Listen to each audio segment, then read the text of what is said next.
你是拦不住我的。你很有信心。废话，我这一生。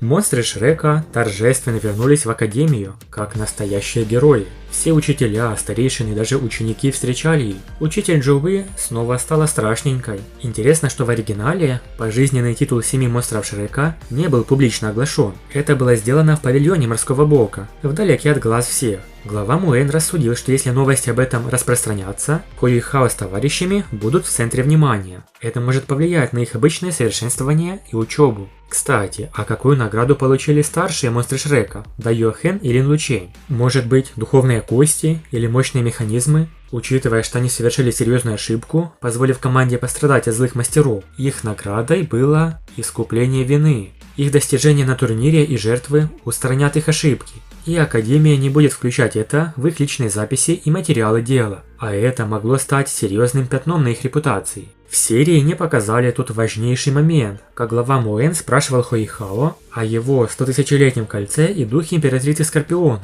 одного из королей Севера. Он и еще несколько старейшин раскрыли настоящую правду о Хуэйхао. Вероятно, эту сцену в аниме хотят раскрыть чуть позже, так как это слишком сильно влияет на сюжет, если просто вырезать. Некромант Электролюкс наконец обрел тело и полностью поселился в духовном море Хуэйхао, которым стал третий глаз жизни. Тренировка под золотым деревом принесла отличные результаты. Ван Дун стал заметно сильнее и даже вырос. Это был ствол золотого дерева, что содержал чистейшую силу света. Обладатели духов с атрибутом света испытают здесь самое очевидное и самое сильное увеличение духовной силы. Ван Дун за это короткое время уже перешел на 36-й ранг. Его сила также резко возросла, и понимание истинного значения света стало намного лучше, чем раньше. А что можно сказать о Хуэйхао? Главной целью его тренировки было улучшить ментальную силу. Каждое духовное умение и суммарная сила его тела выросли. Он достиг 30-го ранга. Это также означало, что Хуэйхао может получить третье духовное кольцо, тогда он преодолеет 30-й ранг. А перед тем, как продолжить, советую отличный сайт для просмотра ваших любимых аниме – Konoha TV. Переходи и смотри новинки в хорошем качестве. Ссылочка в описании. В серии совсем не объяснили, почему Ван Дун и Хуэйхао выбрали своим путем клан Тан. Как он связан с их способностями? По словам Ван Дуна, его сила тесно связана с различными способностями клана Тан. Они соответствуют его навыкам. Ван Дун хотел сочетать свои духовные навыки с техниками Тан. Это путь, по которому он хочет идти. А Хуэйхао? Его духовные глаза очень сильно связаны с техниками Тан. Он изучил все 6 великих скрытых техник: фиолетовые глаза, нефритовую руку, путь призрачной тени и другие. Загадочная техника небес и фиолетовые глаза позволили Хуэйхао обрести способность духовного типа – духовный разряд. А сами навыки его боевого духа в аспекте духовного контроля могут использовать все скрытые умения Тан. Это и правда очень подходило для Хуэйхао. Согласно трейлеру, между Академией Шрека и Сектой Тела разгорается настоящая битва, но они вынуждены отступить перед властным богом-драконом Муэном. Они напали главным образом из-за того, что знали о существовании Хуэйхао и о том, что боевым духом Хуэйхао были духовные глаза. Поскольку они относятся к телесному духу, Секта Тела, естественно, хочет заполучить Хуэйхао. Голос, что позвал старейшину Сюаня, вызывал дрожь у Хуэйхао и Ван Дуна.